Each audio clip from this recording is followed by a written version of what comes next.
El mensaje de hoy se titula El Evangelio al revés. ¿Conocen la canción El Reino al revés? La conocen, ¿no? Me gustó mucho porque Dani, no conectamos con Dani en términos de qué vamos a preparar, pero Dani empezó a hablar acerca del mérito, ¿no? Nadie de nosotros merece la salvación, pero a veces pensamos meritoriamente de la salvación. A veces sentimos como que Dios se puede alejar de nosotros, decía Daniel, porque quizás no siempre hacemos las cosas bien. Pensamos meritoriamente, estamos acostumbrados a pensar el mérito. De hecho, ¿el mérito está bien o está mal de alguna manera? Está bien, en la sociedad funcionamos meritoriamente. Cuando vas a la escuela tenés que progresar por el mérito.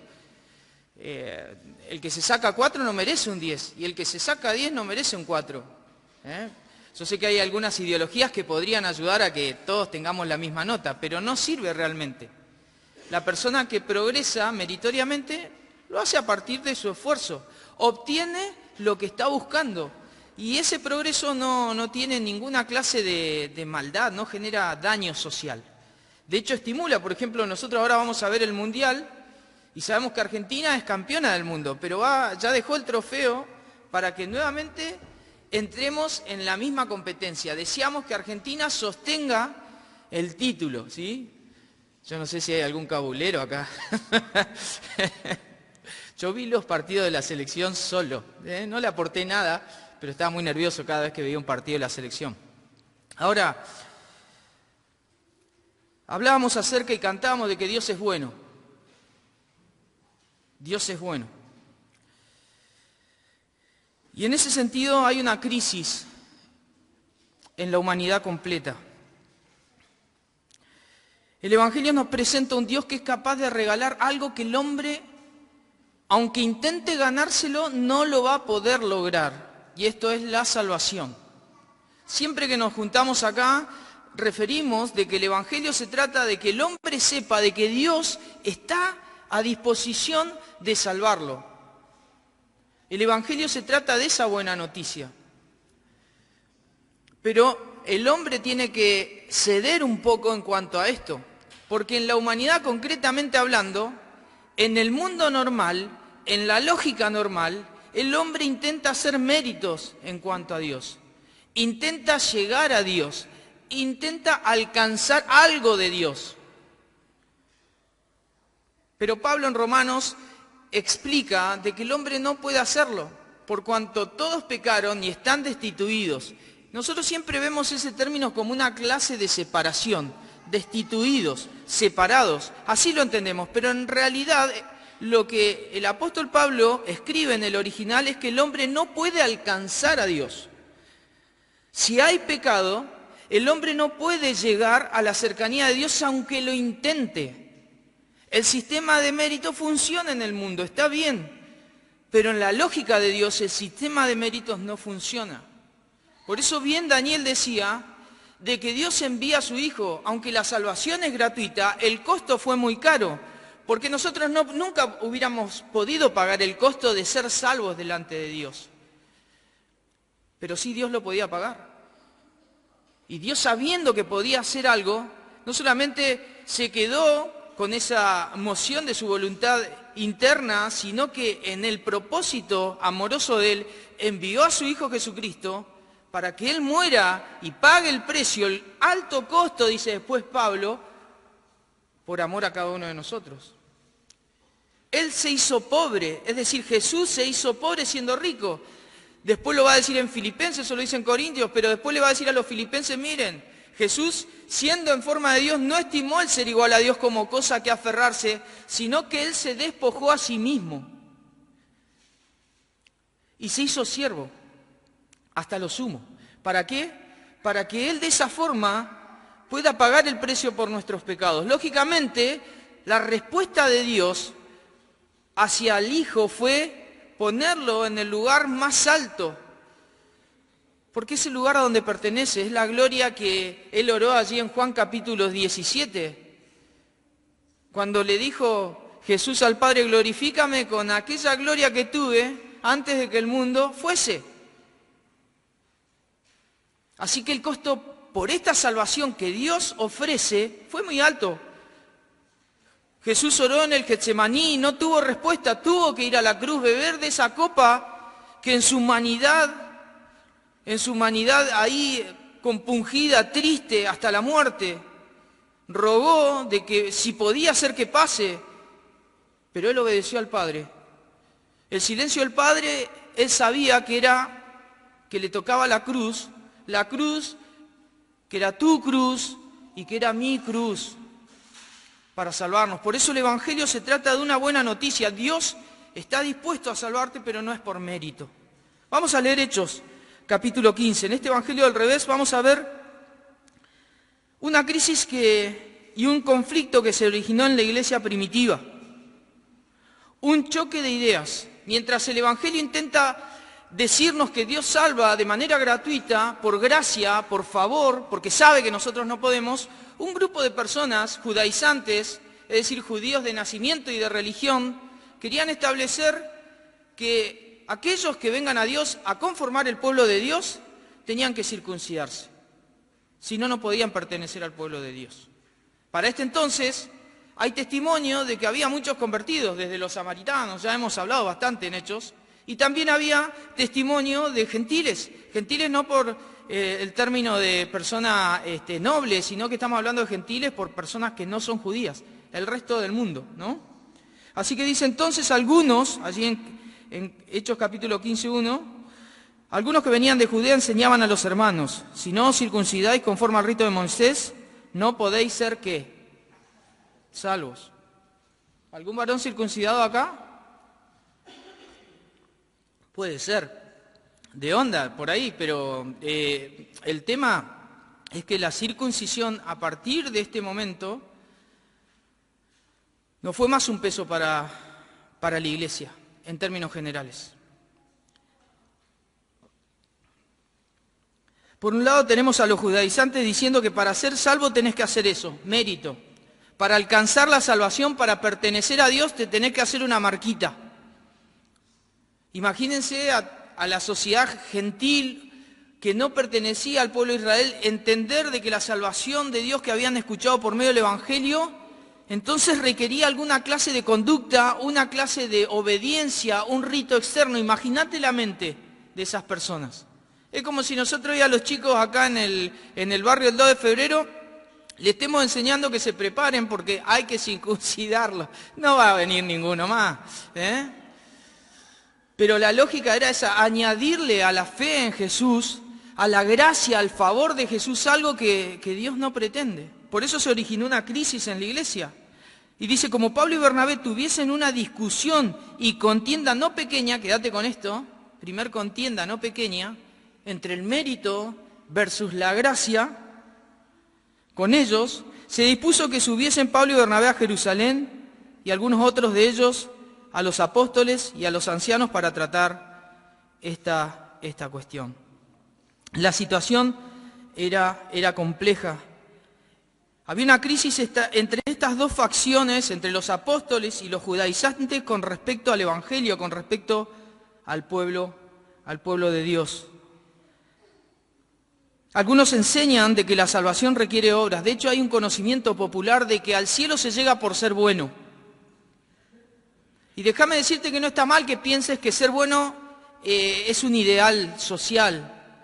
No está mal eso. El problema es que con eso no alcanza. Dios es un Dios santo. Dios es un Dios distanciado del pecado. Por lo tanto, nuestras acciones, aunque legítimamente en nuestra conciencia queramos que sean buenas, siempre están contaminadas de lo mismo, de nuestra naturaleza pecaminosa. Muchas veces intentamos ser buenos, pero en ese sentido de bondad muchas veces aparece el ego interno, listo, fracasamos. Porque muchas veces en las intenciones es donde realmente está el problema y se manifiesta el problema de nuestro pecado, aunque por fuera quizás todos seamos buenos. Ahí está el problema. Y sabés que Dios puede ver el problema. Y el diagnóstico de Dios ante nuestras formas de intentar acercarnos a Él es que estamos en problemas, que no alcanza.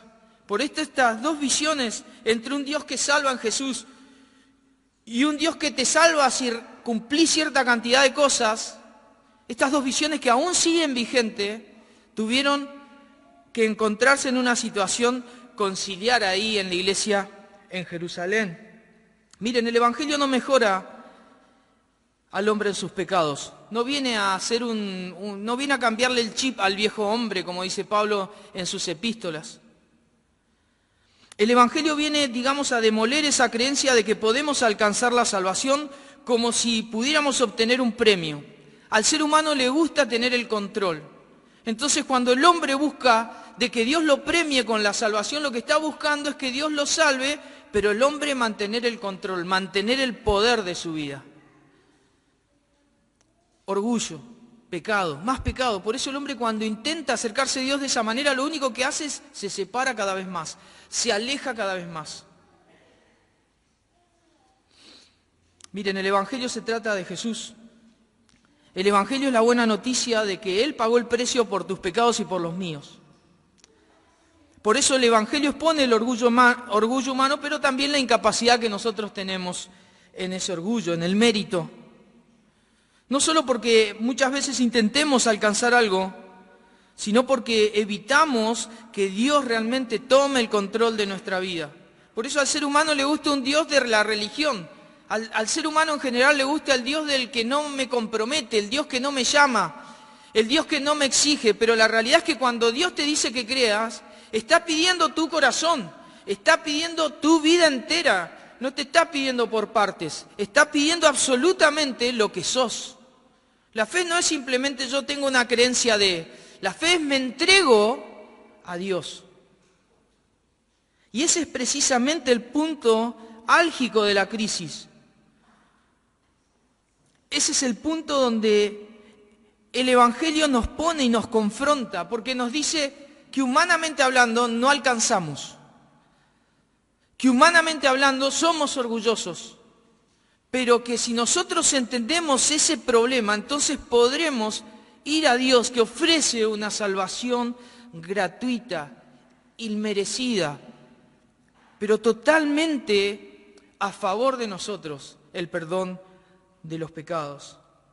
Vamos a ver desde el verso 6 en adelante, dice que entonces se reunieron los hermanos, y dice, y se reunieron los apóstoles y los ancianos para conocer de este asunto, y después de mucha discusión Pedro se levantó y le dijo, varones hermanos, vosotros sabéis como ya hace algún tiempo que Dios escogió a los gentiles, que los gentiles osesen por mi boca la palabra del Evangelio y creyesen. Y dice, y Dios que conoce los corazones le dio testimonio dándoles, escuchen esto, el Espíritu Santo, lo mismo que a nosotros. Y esto es muy importante. Comienza en aquella situación conciliar en la iglesia de Jerusalén a levantarse tres tipos de testimonios. Tenedlo en cuenta. El primer testimonio que vas a escuchar es el testimonio de Pedro. Pedro va a hablar acerca del pasado. Y va a mencionar allí el testimonio que tuvo con Cornelio. ¿Se acuerdan lo que vimos? Que él tuvo ese sueño donde Dios le expone un manto, alimentos de todo tipo, y Dios le dice que coma, que mate y que coma, y Pedro dice, no, ¿cómo me vas a obligar Dios a comer de algo impuro? Y Pedro de alguna manera entendió por ese sueño de que ir a la casa de Cornelio, predicarle el Evangelio y asombrarse de que Cornelio, un gentil, crea y el Espíritu Santo se manifieste en la vida de Cornelio era la sorpresa más grande que recibió Pedro. Y Pedro era un apóstol, siguió a Cristo, negó a Cristo, vio a Cristo resucitado, por ende Dios le había dado autoridad a Pedro para que se levante con ese testimonio. Pedro no hablaba siendo judío como un judaizante. Había entendido de que el Evangelio, siendo creído, salva a las personas. Allí de que el Espíritu Santo vino al corazón, que purifica los corazones, es un testimonio interno y evidente que la salvación se produjo en aquel lugar. También veremos a Pablo y a Bernabé que no se van a levantar señalando el pasado, sino que se van a levantar trayendo el presente, las señales y maravillas que ellos estaban evidenciando de Dios. Y finalmente a Jacobo, dando testimonio o utilizando el testimonio de Pedro, Pablo y Bernabé para unirlo a las Escrituras, la interpretación correcta de las Escrituras, y eso tenga un efecto hacia el futuro de la iglesia.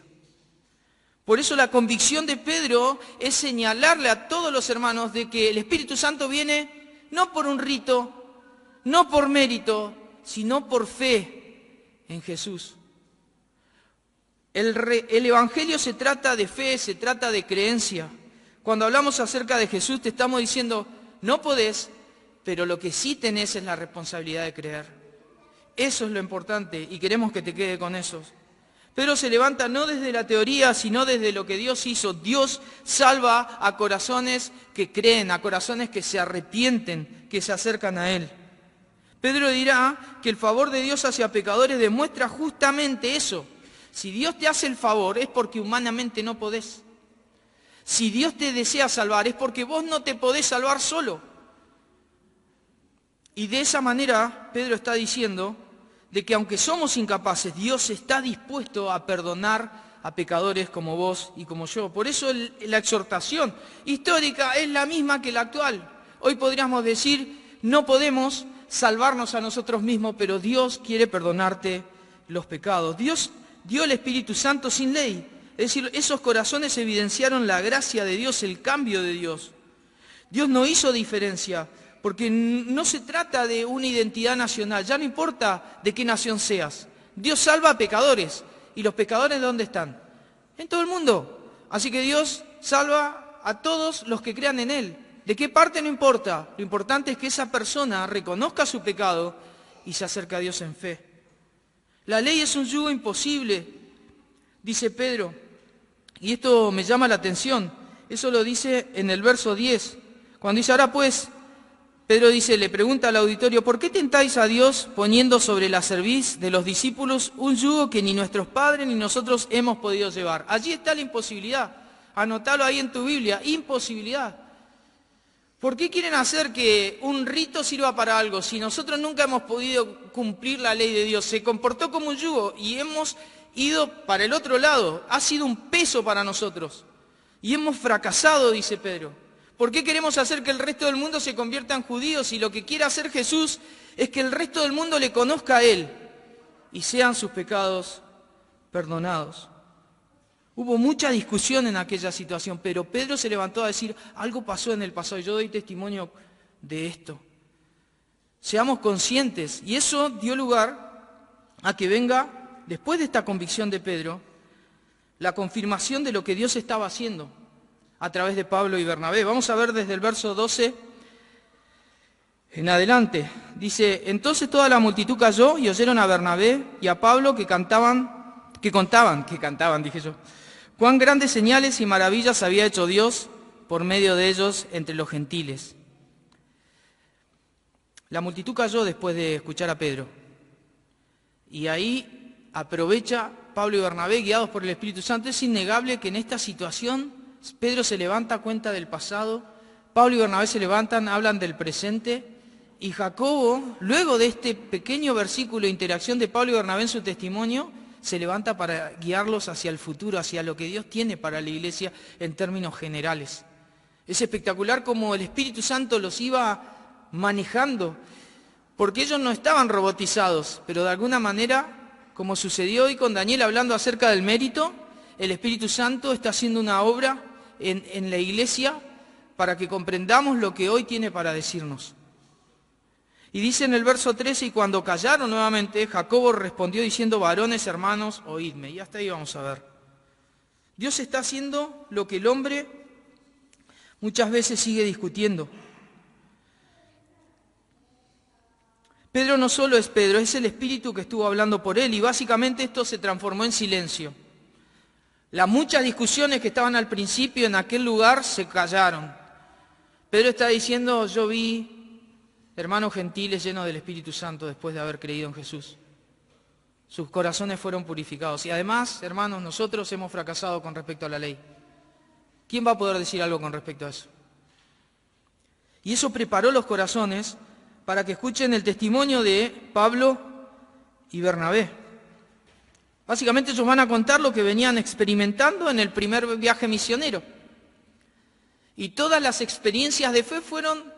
Está bien, Pablo y Bernabé siempre ingresaban al mundo social, gentil, a través de las sinagogas, pero después alcanzaban a los gentiles, a las personas que estaban dentro del paganismo, que no tenían ni conocimiento del Dios de Israel.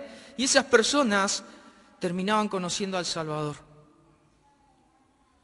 Dios obra entre los gentiles y eso se confirma con las señales o milagros que hemos relatado de que Pablo y Bernabé expresaron en su primer viaje de misionero, nos hablan acerca de cómo Dios se hace visible en la realidad. Cuando se cura a un enfermo que es imposible de curar, básicamente lo que es imposible de curar es la manifestación de Dios en aquella instancia. Importantísimo lo que va a decir Jacobo en este sentido, porque Jacobo va a hablar acerca de cómo las Escrituras habían hablado de que Dios en la casa de David se iba a extender no solamente hacia su pueblo, sino hacia Jesús. El tabernáculo de David restaurado, aquel rey de la antigüedad, iba a concluir en Jesús. Y Jesús no es una bendición solo para Israel, sino que ha sido una bendición para el mundo entero. Por lo tanto, esta restauración que va a hablar Jacobo, allí en la iglesia, es una referencia hacia que Dios vino a restaurar la salvación no solo hacia su pueblo, sino también hacia los gentiles, como dice el verso 17, para que el resto de los hombres busque al Señor y todos los gentiles sobre los cuales es invocado mi nombre. Dice el Señor que hace conocer todo esto desde los tiempos antiguos. Así que no era nada nuevo que Dios quisiera salvar a gente como nosotros, cipoleños tan lejos de la tierra palestina, ¿no? Y problemática. No era nada nuevo. Siempre había sido el plan de Dios restaurar a toda la humanidad en Cristo, a toda la humanidad que cree, a toda la humanidad que cree. Entonces, lo que termina diciendo Jacobo con respecto a esto es que no se debía inquietar a los hermanos gentiles, sino que el Evangelio tenía que ser claro y evidente. Dios salva más allá de la cultura. Pero hace una salvedad Jacobo, y es importante esta salvedad, porque implica el amor a Dios. Le dice, eviten todo lo que tenga que ver con la idolatría. Y esto es claramente el principio del amor, antiguo testamentario y neotestamentario. ¿Cuál es el principal mandamiento? Amarás al Señor tu Dios. Y uno semejante a este, amarás a tu prójimo como a ti mismo. Bien, entonces, ese principio que Jesús enseñó es un principio del protoevangelio, está en el Antiguo Testamento, no era nada nuevo para el pueblo. Bueno, ese principio sigue vigente en lo que Jacobo expresa. Porque Jacobo dice, yo juzgo que no se inquieta a los gentiles que se convierten a Dios, sino que se les escriba que se aparten de la contaminación de los ídolos, de fornicación, de ahogado y de sangre. Básicamente ama a Dios. Sepárate de todo lo que pertenecía a tu antigua vida con los ídolos. Y lo segundo, ama a tu prójimo como a vos mismo. Porque hay cosas con las cuales tu testimonio tiene que cambiar. Si tú mismo, yo pensaba así, si los mismos gentiles que se convertían seguían haciendo lo mismo, comiendo cosas que eran dedicadas a los ídolos, sea de carne, de sangre, de ahogado, y aún en la vida fornicaria, que esto es la inmoralidad sexual, si ellos vivían siendo igual, no iban a ser fructíferos en cuanto a su vida social con los propios gentiles, porque su testimonio iba a parecer que nada los cambió. Pero también ese testimonio iba a ser un beneficio para que las relaciones entre hermanos, judíos como gentiles, no tengan tantas fricciones, amor al prójimo como a uno mismo. Y esto confirma que Dios está haciendo lo que el hombre básicamente estaba discutiendo. Después vamos a ver del verso 22, dice, entonces pareció bien a los apóstoles y a los ancianos, con toda la iglesia, esto es muy importante, elegir de entre ellos varones y enviarlos a Antioquía con Pablo y Bernabé. Este fue Judas, que tenía por sobrenombre Barsabás, y a Silas, varones principales entre los hermanos. Y escribir por conducto de ellos, ¿sí? Y es muy lindo, porque en el verso 25 dice, nos ha parecido bien, habiendo llegado, de acuerdo, elegir varones y enviaros a vosotros con nuestro amado Bernabé y Pablo. Y dan ellos en el escrito un testimonio acerca de Pablo. Dice, hombres que han expuesto su vida por el nombre de nuestro Señor Jesucristo. Y esto comienza a generar fruto, comunión. Cuando la gracia se entiende bien, la gracia edifica. Es así. Cuando nosotros como creyentes no entendemos la gracia de Dios, entorpecemos la edificación. Cuando nosotros como creyentes no entendemos el plan de Dios de salvación, entorpecemos ese plan. Y es muy interesante porque esa comunión comienza a hacerse evidente. Toda la iglesia decide en unanimidad enviarle esta carta a los hermanos. Y esto de que le pareció bien al Espíritu Santo y a nosotros, como menciona allí Jacobo, este discernimiento nos habla de que hubo una cooperación donde las personas, los hermanos, siendo falibles, estaban sometidos a Dios para que esto llegue a buen puerto. Y esto me encantó, porque Dios participa activamente en el discernimiento de aquellos que buscan la verdad. La verdad no se inventa, la verdad doctrinal no se inventa, simplemente se descubre y se predica, nada más. Y el Espíritu Santo estaba obrando en aquella iglesia, en aquella instancia crítica, para que el Evangelio siga vigente como tal, para que no se desvirtúe. Porque de esa crisis podría haberse arruinado todo el plan salvífico que Dios tenía para la humanidad.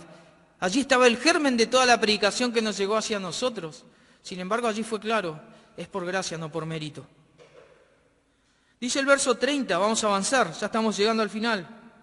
Así pues, los que fueron enviados descendieron a Antioquía y reunieron a la congregación, entregaron la carta y habiendo leído, la cual se regocijaron por la consolación. Y esto es muy interesante porque la gracia trae consuelo, trae comunión, pero también trae consuelo. Imagínate los hermanos cuando Pablo y Bernabé vienen llegando, ¿no? A mí me llamaba la atención porque me lo imagino a Pablo diciendo, traigo buenas noticias, no hay que circuncidarse a todos los varones, ¿no? Traigo buena noticia, hermano. La realidad es que más allá de eso, es la gracia la que produce gozo. Porque son hermanos judíos los que están confraternizando con los hermanos que no son judíos. Y eso trae consuelo. Allí la palabra que se utiliza, esto de que se regocijaron por la consolación, tiene la idea de ser un alivio que trae fortaleza, pero también descanso, una liberación real. Porque cuando Dios perdona, salva, limpia, perdona, salva y limpia. No se requiere nada más. Por eso estuvo bueno que Dani diga, a veces nosotros nos sentimos de cierta forma cuando estamos débiles, porque como creyentes tenemos debilidades, flaquezas, también pecamos, también tenemos malos pensamientos. Muchas veces hemos fracasado y Dios nos levanta. Pero Dios nunca deja de ser nuestro Padre en ese proceso. Porque ese proceso nunca empezó por mérito. Nunca lo tuvimos que ganar a Dios como papá. Dios quiso ser nuestro papá porque nos ama. Y porque nos ama de tal manera que pretende de que nuestra relación con Él, aún en estos altibajos, sea una relación real. Dios no pretende que seamos robots, que siempre nos portemos bien. Dios pretende que seamos genuinos, que luchemos en nuestra batalla, que crezcamos cuando nos cuesta, de que avancemos en nuestra vida espiritual, quizás hasta luchando contra grandes problemas. Pero nunca fue por mérito, siempre fue por su amor hacia nosotros. Y eso es lo que está bueno del Evangelio, de que Dios te ama y de que Dios me ama, a tal punto de que Dios tolera aún nuestras propias debilidades y flaquezas y nos ayuda a vencerlas. La iglesia llega a recibir la carta de tal manera que cuando la leen todos terminaron aliviados, dijeron, no me tengo que circuncidar, o mi marido ni mi hijo lo tiene que hacer, pero lo importante es que no hay que hacer nada, Dios me salvó. La experiencia con Dios ha sido real. Así que la palabra se confirma entre los hermanos, eso lo dice allí en el verso 38, que se quedaron allí algunos días estos dos hermanos, Judas y Silas, y se ve que Judas vuelve y Silas se queda con ellos y allí fortalecían en Antioquía a los hermanos. Así que no ganó el mérito, no ganó que se porten bien, aunque es ideal que vayamos madurando nuestra conducta como creyentes. Pero estimado amigo, no gana que intentes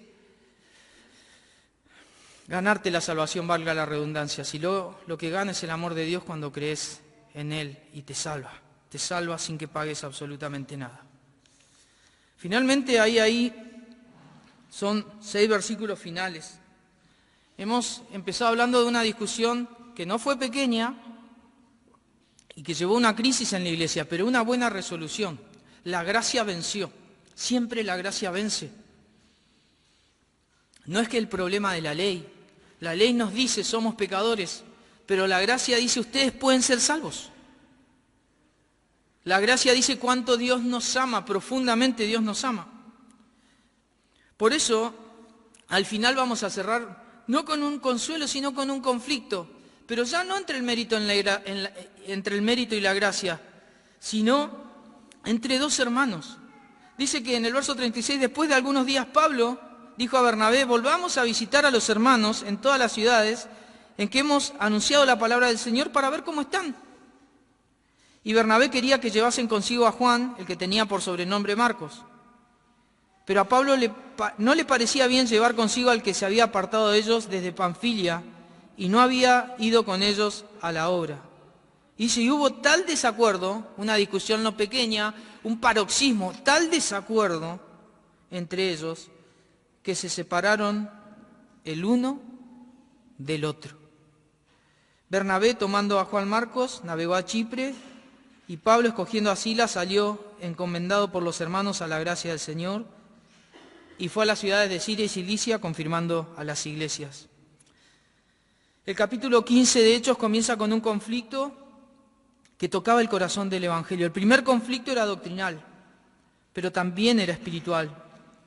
Porque el primer conflicto definía la relación de los hombres con Dios. Tu relación con Dios, como decía Dani al principio, no es meritoria, no se gana. Dios te salva si solamente entendés tu responsabilidad de creer en Él. Pero Lucas nunca terminó en esta narrativa. La lleva hacia un segundo conflicto, distinto en naturaleza, pero igual de revelador.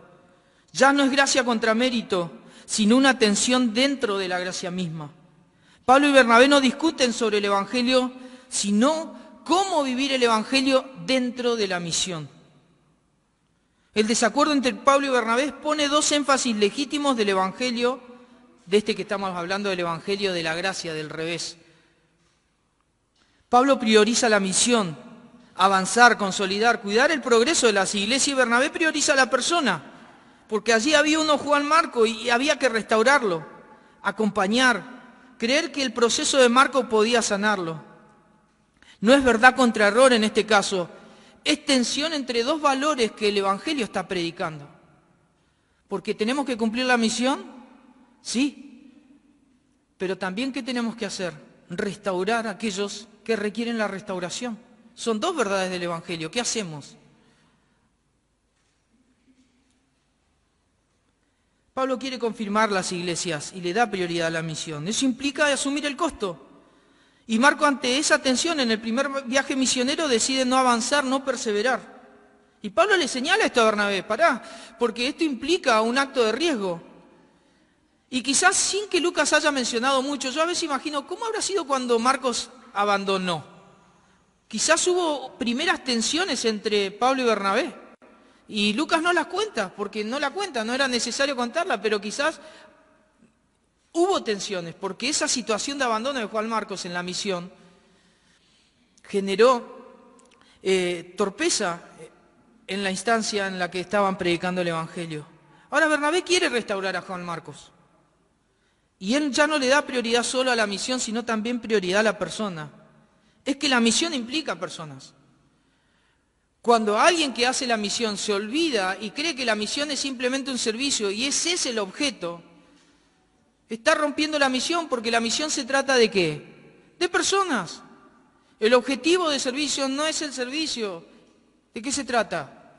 De personas. Bernabé fue quien discipuló a Pablo previo a su formación como misionero. Fue el que lo acercó a los hermanos, fue un puente de conexión, porque los hermanos cuando veían a Pablo era Saulo y le tenían un cuique así que Bernabé fue el hijo de consolación que generó que la iglesia acepte a Pablo. Pablo no se había olvidado de esto, pero sin embargo hubo un desacuerdo entre ellos que los llevó a una separación. Satanás podría haber pensado, gané la batalla, pero en realidad Satanás la multiplicó. Porque Pablo siguió el viaje misionero, la iglesia reconoció esto. Si hubiera habido un desacuerdo de ellos, que no hubiera sido testimonio de fidelidad, la iglesia no hubiera aprobado que Pablo siga. Y Bernabé, volviendo a Chipre, estableció nuevamente la misión en su lugar de origen, también restaurando, ¿a quién? A Juan Marcos. Yo no creo que, personalmente le digo, no lo tengo en la palabra, pero yo no creo que Pablo y Bernabé hayan tenido un desacuerdo de esos que son peleas de niños que no entienden nada. Yo creo que entre ellos tiene que haber habido un desacuerdo que los llevó, sin que salga el pasaje, a tener esa relación que hay que sostener en el tiempo. Quizás, bueno, hermano, no me queda otra. Me vuelvo con el chango porque era sobrino Juan Marcos de Bernabé. Tiene que aprender. Y quizá Pablo sí, me llevo a Silas conmigo para que siga predicando el Evangelio. Yo creo que el desacuerdo terminó generando multiplicación de la gracia. Aunque no son los conflictos, cosas ideales dentro de la iglesia, existen. Y por eso, estimado amigo, el Evangelio te llama a que creas en Cristo. Porque en definitiva, no es importante Bernabé, no es importante Pablo, no es importante la manera en la cual ellos veían el Evangelio. El centro del Evangelio nunca fueron los misioneros ni las personas, ni siquiera Pedro, ni siquiera Jacobo. El centro del Evangelio, el que cambia vidas, el que cambia el corazón, el que le cambia la cabeza realmente a la gente, es el Evangelio de un amor inagotable, porque se trata de Jesucristo el Señor. Él te dice que creas en Él. Él te dice que no hay nada que puedas hacer. Él mismo te dice que Él ya pagó el precio por tus pecados. Él te dice que te ama como nadie te amó y nadie te amará. Solamente Jesús. De eso se trata el Evangelio. Por eso, a pesar de esta instancia, seguimos predicando lo mismo, que creas en Él para vida eterna. Que Dios te bendiga.